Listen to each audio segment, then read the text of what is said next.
എല്ലാവർക്കും സലു സിമ്പിൾ റെസിപ്പീസിലേക്ക് സ്വാഗതം.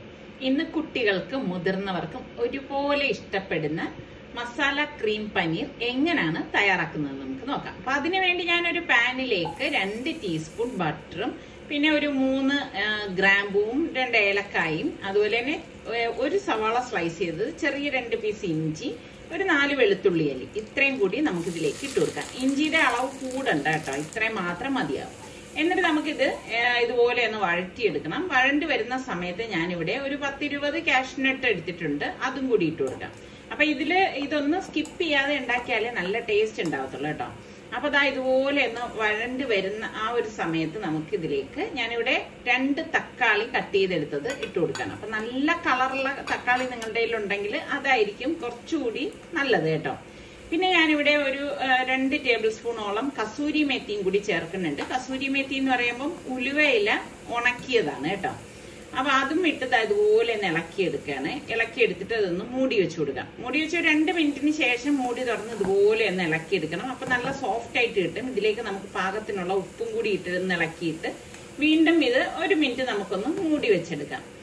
അതിനുശേഷം നമുക്ക് മൂടി തുറന്നിട്ട് വീണ്ടും ഒന്ന് ഇളക്കിയെടുക്കുകയാണ്. ഇനിയിപ്പോ നമുക്ക് ഗ്യാസ് ഓഫ് ചെയ്ത് ഇത് തണുക്കാനായിട്ട് ഒരു പ്ലേറ്റിലേക്ക് മാറ്റാം. എന്നിട്ട് ഞാൻ ഇതേ പാനിൽ തന്നെ 2 ടേബിൾ സ്പൂൺ എണ്ണയും 1 ടേബിൾ സ്പൂണോളം ബട്ടറും കൂടി ഇട്ട് കൊടുക്കുകയാണ്. എന്നിട്ട് ഒരു സവാള ചെറുതായിട്ട് അരിഞ്ഞതും ഒരു 3 പച്ചമുളക് കീറിയതും കൂടി ഇതിലേക്ക് ഇട്ടിട്ട് നന്നായിട്ടൊന്ന് വഴറ്റി കൊടുക്കണം.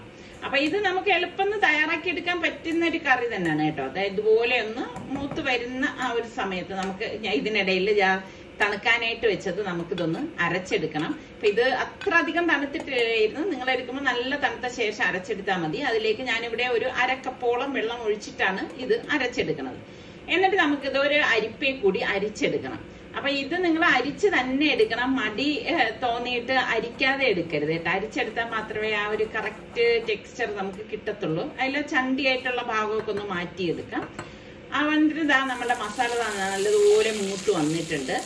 ഇതിലേക്ക് ഇനി നമുക്ക് പൊടികൾ ഇട്ട് കൊടുക്കാം. 1 ടീസ്പൂൺ മഞ്ഞൾപ്പൊടി, 1 ടീസ്പൂൺ മല്ലിപ്പൊടി, 1.5 teaspoon Kashmiri chilli powder, 1/2 teaspoon ചെറിയ ജീരകത്തിന്റെ പൊടിയും, 1/2 ടീസ്പൂൺ ഗരം മസാല പൊടിയും, 1 ടേബിൾ സ്പൂൺ പഞ്ചസാരയും.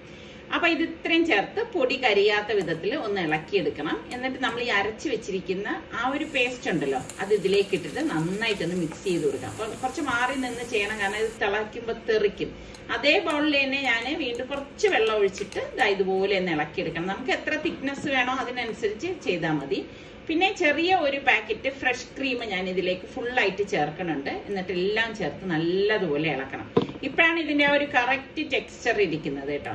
നന്നായിട്ട് ഇതുപോലെ മിക്സ് ചെയ്ത ശേഷം മാത്രമാണ് നമ്മൾ ഇനി ഇതിലേക്ക് കട്ട് ചെയ്ത് വെച്ചിരിക്കുന്ന പനീർ ഇട്ട് കൊടുക്കുന്നത്. ഞാൻ വീട്ടിൽ തന്നെ തയ്യാറാക്കി എടുത്ത പനീറാണ്. അപ്പൊ ഇതിന്റെ റെസിപ്പി വേണമെന്നുള്ളവരൊന്ന് ചോദിക്കുകയാണെങ്കിൽ ഞാൻ അടുത്ത ഏതെങ്കിലും എപ്പിസോഡിൽ അത് ഉൾപ്പെടുത്താം കേട്ടോ. അപ്പൊ ഇതുപോലെ നമ്മളൊന്ന് ഇളക്കിയെടുക്കണം.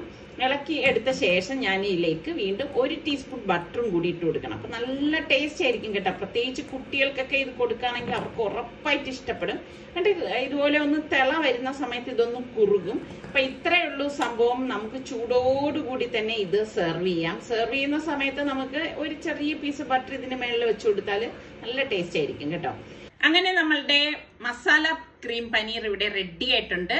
അപ്പൊ ഇതില് മേളിലെ കുറച്ച് കസൂരി മേത്തിയിട്ട് ഗാർണിഷ് ചെയ്യാവുന്നതാണ്. അടുത്ത് നമുക്ക് നല്ല സിമ്പിൾ റെസിപ്പിയുമായി വരുന്നത് വരെ എല്ലാവർക്കും ബൈ.